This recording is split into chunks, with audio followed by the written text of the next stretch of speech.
Good morning. Good morning. আচ্ছা, তোমার নাম বলো আমাদের। আমার নাম পায়েল দত্ত।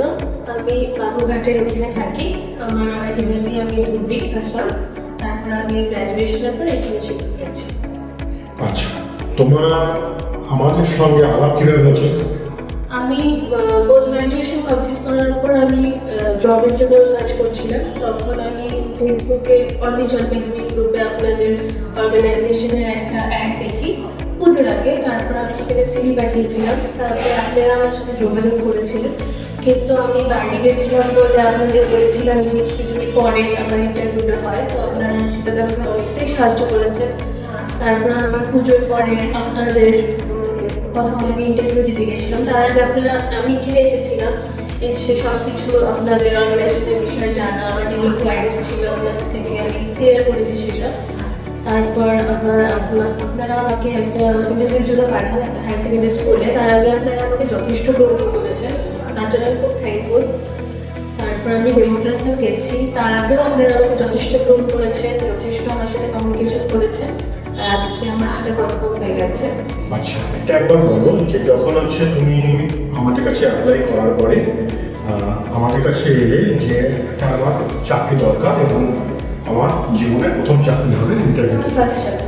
যখন আমাদের এসেছিলে তখন আমাদের তরফ থেকে কী ছিল? আমরা কি একটা কাউন্সিলিং করছি, তাই তো? কাউন্সিলিং করা হয়েছিল। তারপরে একটা ডেটা বললাম যে ডেটা তোমাকে ইন্টারভিউটা পাঠাবো।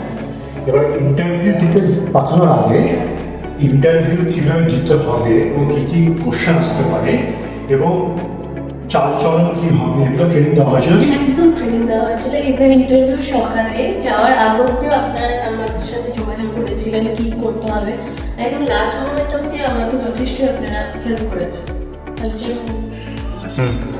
এবার হচ্ছে যে তোমার এই গ্রুমিং সেশনটা সব কিছু হয়েছে আমার সুইচ লাইফ অফিস, তাই না? এবার হচ্ছে যে সুইচ লাইফ থেকে যখন আবার তুমি ইন্টারভিউতে গেলে মানে কোথায় গেলে হায়ার সেকেন্ডারি স্কুলে আমরা পাঠাবো, ঠিক আছে? হায়ার সেকেন্ডারি স্কুলে গিয়ে এবং তুমি গিয়ে দেখে সেটা সুইচ লাইফ থেকে অলরেডি ইনফর্ম করা আছে যে তোমার ইন্টারভিউ হবে। এবার তোমার ইন্টারভিউ দিতে গিয়ে তোমার একটা প্রথম জীবনের ইন্টারভিউ একটু ভয় ছিল, সেই ভয়টা দূরীকরণ করার পিছনে সুইজারল্যান্ডের কথা ভাবছি।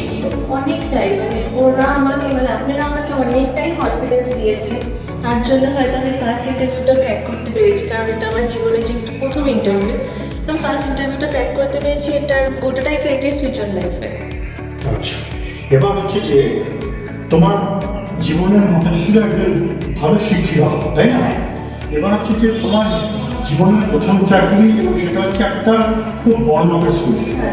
সেখানে তুমি সুযোগটা পেয়েছো এবং তুমি সুইচার লাইফের মাধ্যমে যে চাকরি তোমার কাছে হয়ে গেল, তুমি আজকে মানে দেশবাসীর উদ্দেশ্যে কী বলবে? সুইচার লাইফ তোমাকে কি এই যে পরিষেবাটা দিয়েছে তার বিনিময়ে কিছু নিয়েছে আপনি? এখন অব্দি কিছু নেয়নি, একটা মিনিমাম অ্যামাউন্ট সেটা মেম্বারশিপের জন্য সেটা নিয়েছে। কিন্তু আমার চাকরি হওয়ার পর যেটা আমি ফার্স্ট স্যালারি পাবো সেখান থেকে আমি ওদেরকে একটা অ্যামাউন্ট আমার ওদেরকে পে করবো, কারণ ওরা আমাকে এতটা হেল্প করেছে। ফার্স্ট ইন্টারভিউ ক্র্যাক করা এটা কোনো মামুলি ব্যাপার না, তো ওদের জন্যই আমার এটা হয়েছে। তাই এটা আমার একটা মনে হয় একটা এটিকেট বা যাই বলা যায়, আমার একটা দাওয়াতের দরকার। তাহলে ঘটনা হচ্ছে যে তোমার মেসেজটা কি থাকবে? ধরো অনেকে তো রয়েছে যারা এখনো চাকরি পায়নি বা চাকরি সন্ধানী, তাদের উদ্দেশ্যে on behalf off switch life তোমার কি মেসেজ থাকবে তাদের প্রতি? এটাই যে তারা এখানে এসে একবার নিজের ওনাদের সাথে কথা বলে ওরা স্যাটিসফাই হবে, কারণ ওরা যতটা সম্ভব ততটা হেল্প করে। Grooming each and every aspect ওরা যথেষ্ট হেল্প করে, যাতে ওরা যেই ইন্টারভিউতে পাঠাবে আপনি সাকসেসফুল হবেন। ঠিক আছে, থ্যাংক ইউ পায়েল তোমার একটা বক্তব্য রাখার জন্য। আসলে আমরা যে পরিশ্রমটা করি ছেলেমেয়েদের জন্য, সেই ছেলেমেয়েরা সে যে সাকসেস করি তোমাদের মাধ্যমেই সেটা যদি জনগণের কাছে না পৌঁছয় তোমরা জানতে পারবো না। অনেক অসংখ্য ধন্যবাদ তোমাকে।